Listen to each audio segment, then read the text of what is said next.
And so somebody asks, how's stopping smoking working out for you? Not well. Anyway, welcome to my vlog. I'm the Dimmitt. You may call me the, Today's thoughts, because at the time this video is being put up on YouTube, Pope Benedict XVI is in the United States. I saw him this morning saying Mass in a church here. And it entered my mind that I have never interviewed a pope, nor have I ever even seen a pope. Oh, I've seen them on TV, but never directly. So I thought on today's video I would talk of secondhand experiences that other people I know have had with popes. That is what this is going to be about today. Not only have I never interviewed a pope, nor Pete Seeger, who's somebody I always wanted to interview,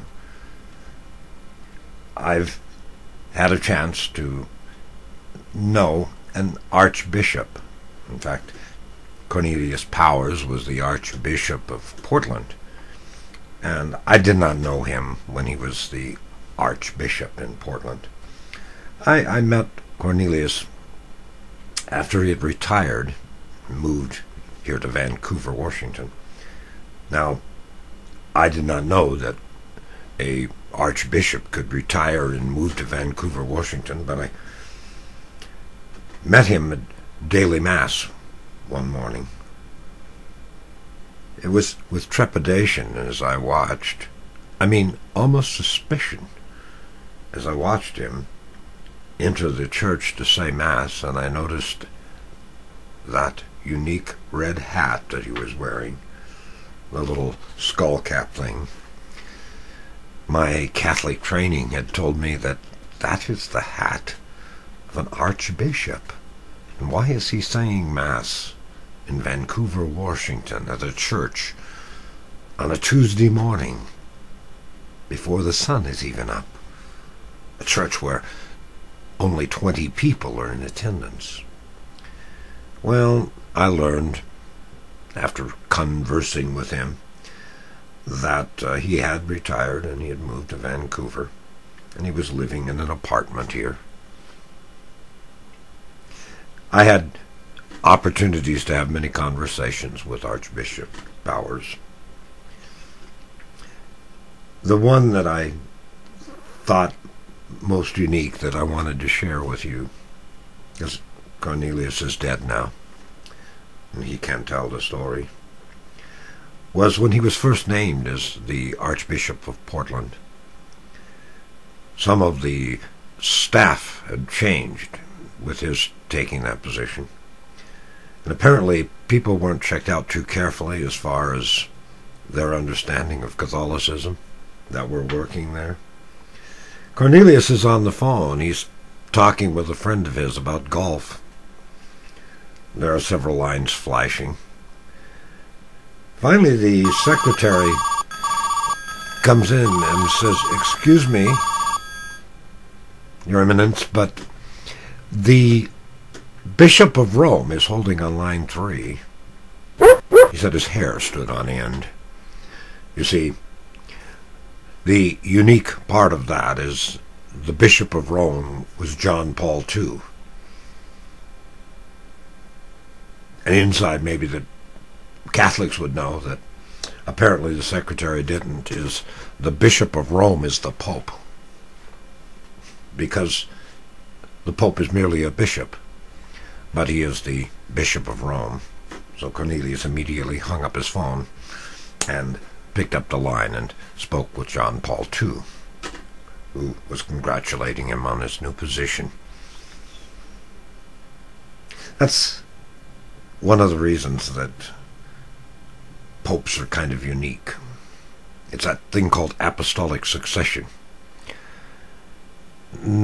that was described so well on a TV program that used to be on the network.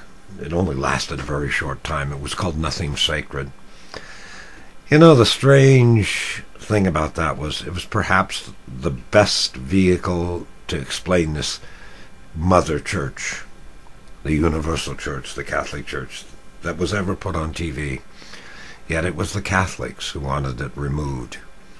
They wanted it taken off the air, and they succeeded.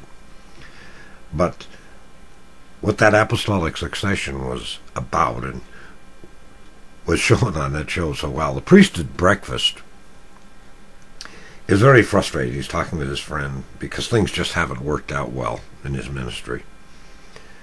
And he's frustrated. And he lifts his hands up and he says, "What is this about? These hands touch that man's hands, and they touch that man's hands.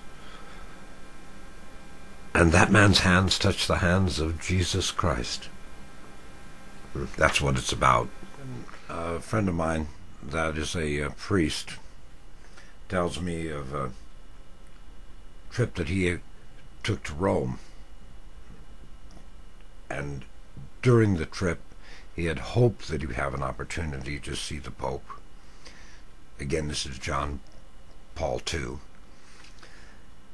And amazing as it may be, he was, along with 15 other people, invited, I don't know why or how, to attend Mass, the Pope's private Mass that he said in his private chapel in the morning. So he wanted to get up very early. And he told me that he was there about an hour before the Mass. I mean, he had hardly even gone to bed. And outside there was one of those Swiss guards that they have at the Vatican. Father said he was about 6'8", blonde hair, blue eyes, had a sword, very intimidating. And he asked to see Father's credentials, that he had been invited. And he said to my good friend, the priest, "His Holy Father is inside the church now. You may go in, Father." So he walks into the chapel, and there, kneeling before the altar, is John Paul II. Can you imagine? It's my friend the priest and John Paul II kneeling at the altar praying. And he knelt there praying for 40 minutes. His father stood behind with his arms crossed. I just thought that was kind of a unique story, that the man, the head of the church, was there alone in that chapel praying. And I'm sure that my good friend will never forget that experience.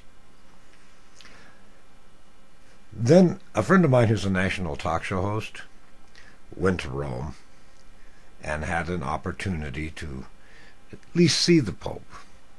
And he said, this man, by the way, is not even Catholic. He said there was just something that is very hard to describe here. He said only once in his life prior to this he had that feeling. And that feeling was when he was at the church that's built on the site where Christ, our beloved Lord, was born. And he said, you cannot describe the sense of holiness.